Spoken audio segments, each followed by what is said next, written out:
To the Alex Jones Show. My name is Mike Adams, the Health Ranger. I'm filling in for Alex today. Alex has had a pretty intense week. That's an understatement. He led a protest on Wednesday to protest the TSA's threat of an economic blockade against the airports in the state of Texas.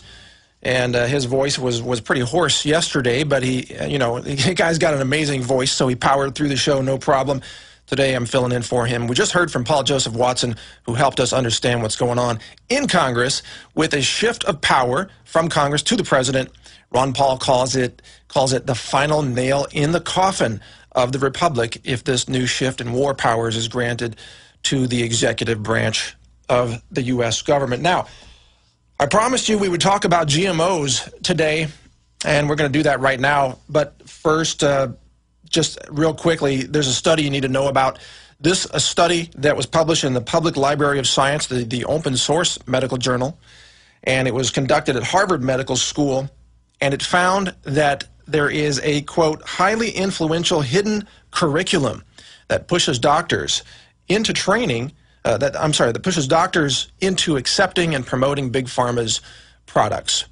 In other words, doctors are indoctrinated in medical school to prescribe drugs, to push vaccines, to push a pharmaceutical approach rather than a holistic disease prevention approach. They're not familiar with nutrition by the time they graduate from medical school. You know, it's true. The average, I know doctors. I talk to them. I interview them. And they'll tell you, as they've told me, that in 4 years of medical school, a typical doctor gets less than 1 hour of information on nutrition. 1 hour. We're talking 60 minutes. That's it. That's about all the nutrition information they get.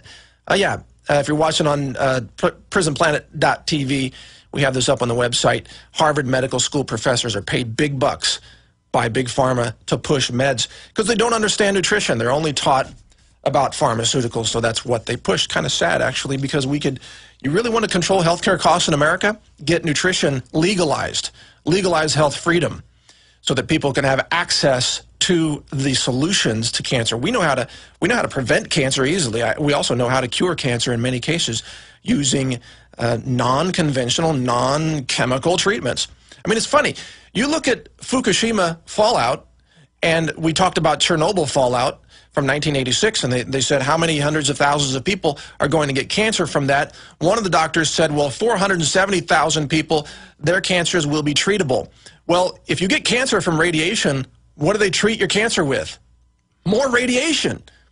It's insane. In fact, the amount of radiation you get in radiotherapy is orders of magnitude larger than the amount of radiation that you're exposed to even as a TEPCO worker inside the Fukushima nuclear power facility right now. That's how much radiation you get in radiotherapy. I didn't mean to get off track, but the cancer treatment industry is all about radiation. I mean, come on. If radiation gave you cancer, how can it cure your cancer? It can't. Toxic chemicals can't cure your cancer. But getting on to GMOs, just a shocking news study came out, published in the journal Reproductive Toxicology. And this study is just blowing people's minds. It says 93% of unborn babies are contaminated with GMO toxins. Before you're even born, you're already contaminated with GMOs. That's what's happening, 93%. We have other information here about the Bt insecticide, which is generated by genetically modified crops. They actually grow their own insecticides in their plant fibers to fend off insects. So they're growing their own insecticides because they're GMOs. Well, these Bt insecticides are now being found in human blood. And we will discuss more of this as we continue here on the Alex Jones Show. On the other side of this break, we have a couple of important news items, but more on GMOs when we return. Stay with us. Welcome back to the Alex Jones Show. I'm filling in for Alex today. My name is Mike Adams, the Health Ranger.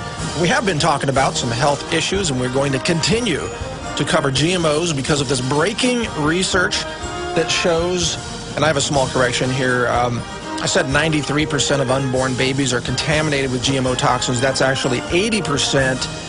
The 93% is the pregnant women, their bodies. 93% of expectant mothers are contaminated with GMOs because of what they're eating, and we will talk about where all these GMO toxins are coming from in your food. It's hard to get back to GMOs, but I got to cover that.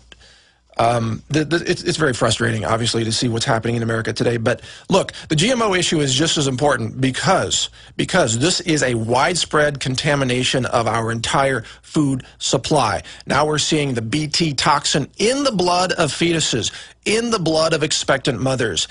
And this is even from people who think they're not eating GMOs. How are you getting it? Here's how it works. If you're out there buying, let's say, beef or pork or chicken, you might think, hey, the cow isn't genetically modified. The chicken's not genetically modified. Well, not yet anyway. If you give it a few more years, they probably will be too. But the cows are being fed GMO corn. The chickens are fed GMO corn and soy.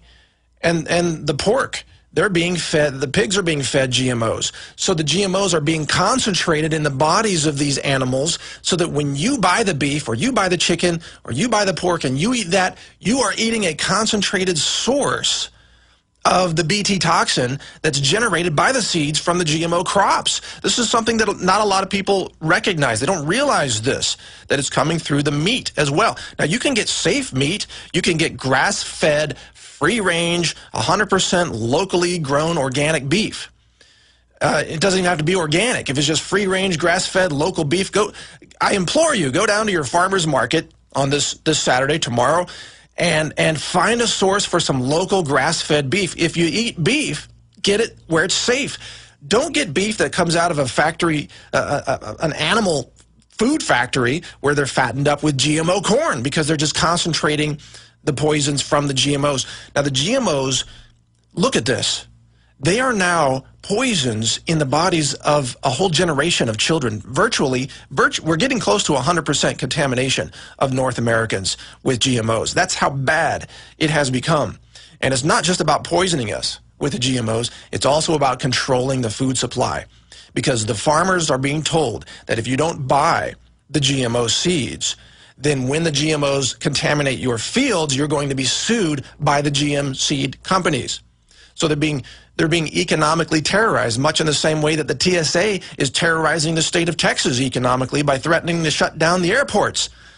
The GMO seed companies do much of the same thing to the farmers. So the farmers give in far too often. They believe the lies. They believe that the GMOs will produce more crops, and then they have a crop failure. In India today, I don't know how many suicides. It's something like 30,000 suicides a year from farmers who were growing GMO crops, and then they had crop failures, and it didn't produce what was promised. It's a big lie about the GMOs. They say that the GMOs are going to feed the world. No, they're not. They're going to poison the world. And we're seeing the evidence right now with the Bt toxin in the blood of expectant mothers and in the fetuses, in the unborn babies who are born contaminated with GMOs. Stay with us here on The Alex Jones Show. There's much more on the other side of this break. Welcome back, folks, to the Alex Jones Show. I'm Mike Adams, the Health Ranger, filling in for Alex today. We've been talking about GMOs and a number of fascinating topics. Oh, man, GMOs. I want to share something with you very quickly on this about GMO labeling, because in America, the industry, the FDA, and the USDA have conspired with the food industry to make sure that you, the consumer, don't know what contains GMOs. They've said, if it's labeled, oh, it might confuse you. That's right. Having more information might be confusing to people. That's how stupid they think you are. What's wrong with a label that says this food contains GMOs? Well, the reason they don't do that is because they know if that label was on there, nobody would buy it. Well, most people wouldn't buy it anyway. People who are informed wouldn't buy it. And most of the food industry would collapse. I mean, look, even Whole Foods admits that their organic foods are not 100% free of GMOs. They admit that, and I'm a supporter of Whole Foods in many ways. I like to buy health products there, but even they can't control it because the cross-contamination is so great. So there's GMO contamination, even in the stuff that you think doesn't have GMOs. But here's what I want to warn you about. When you're out buying corn chips, now corn is almost always GMO if it's not organic. So if you're buying corn chips and that bag of corn chips says it's all natural, you might think, well, that must be natural. In other words, it can't be genetically engineered if it's natural, right? That's what they want you to believe. In truth, that contains GMOs as well, usually, unless it's organic. So organic cannot be grown intentionally with GMOs. So the way to get non-GMOs, if you're buying corn chips, or corn flake type of cereal, or corn tortillas, or soy products, or canola oil, the only way to get it without GMOs is to make sure that it's USDA organic, and then you can trust it to have virtually no GMOs, even though there's probably still a little bit of contamination. But again, if it just says natural, forget it. It's got GMOs in it, almost always. That's the truth about GMO labeling that they don't want you to know. And I'd love to talk to you more about GMOs, but I got to share this with you about the FTC. The FTC, because this is a short segment here, geez, we need to get moving. The FTC is conducting a secret war on nutritional and health product companies. They conducted a raid not too long ago on Daniel Chapter 1, a gunpoint raid. Oh man, there was a 3-year-old granddaughter in the office who hid behind a bookcase as the raid happened. They came in shouting, "It's a raid, it's a raid," armed agents with bulletproof vests. And what does this company sell? What do they sell that's so dangerous? They sell herbs that have an anti-cancer natural chemical in the herbs. That's right, one of the things that the search warrant was looking for that was used by the federal government to conduct this raid was, quote, any representation that any Daniel Chapter 1 product can be used to prevent, treat, cure, or mitigate any illness in man or other animal. Yeah. So first of all, they think we're all animals. And secondly, they think that anything that can treat or cure a disease is illegal contraband. Is there any wonder why we have a healthcare crisis in America? Why we have just skyrocketing rates of chronic degenerative disease that we know how to cure? Is there any reason the states and the government's going broke because of healthcare costs? Because the government comes in and says, if your medicine works, if this herb works, or this vitamin works, or this supplement works, then it's illegal. Because they say then it's an unapproved drug. That's right, it's an unapproved drug. Then they go in, they stole, with Daniel Chapter 1, by the way, they stole their computers, they stole their personal files, they stole their list of testimonials, and even their witness list that they were going to use to help defend themselves in the FTC court. You can learn more about this, by the way, at DanielChapter1Freedom.com. I don't know if you can bring up that website, but DanielChapter1Freedom.com.